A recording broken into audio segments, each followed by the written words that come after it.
केतनो केहू खास रहे पर बिना बुलावल जइहो मौत, बेपरिचित की हाथे कहियो कुछ पियो खइयो मौत। प्यार कइल बाउर ना हुए, हमरा तहरा मालूम बा, एंटी रोमियो टीम चलल बा, बोझ के रहो पिटइयो मौत। अब बिचवा सड़ गया, प्यार कर लगे तो पिटेले में बाकी नहीं है। बताई योगी जी की सरकार में जौन अपने न खोले तो क्यों कर दिए प्यार कइल बाउर ना हुए, हमरा तहरा मालूम बा, एंटी रोमियो टीम चलल बा, बोझ के रहो पिटइयो मौत। चोर, शराबी, पागल, घटिया, नेता, पुलिस, दलालन के कितनों क्रिया खा के बोले, बात को वो पतियो मौत। कैसा है? चोर, शराबी, पागल, घटिया, नेता, पुलिस, दलालन के कितनों क्रिया खा के बोले, बात को वो पतियो मौत।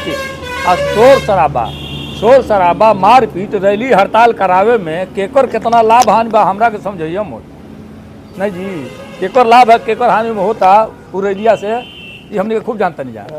शोर शराबा, मारपीट, रैली हड़ताल करावे में केकर कितना लाभ हानि बा, हमरा से के समझिए मौत।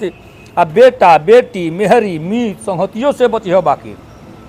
सुनिएगा, बेटा, बेटी, मेहरी, मीत, संहतियों से बचियो बाकी। डॉक्टर, मास्टर, माई बाप से कोनो बात छिपइयो मत।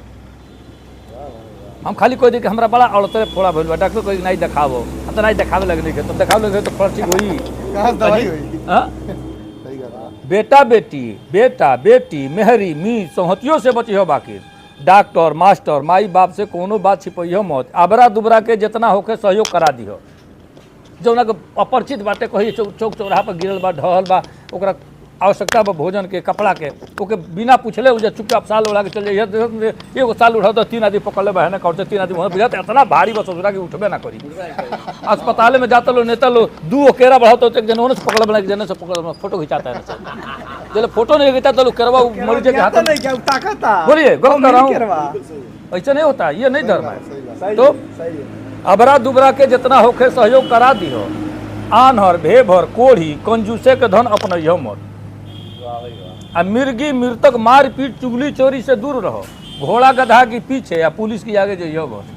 पुलिस की आगे कहो ना भागनी चाहिए, पुलिस के पीछे पीछे भागनी चाहिए।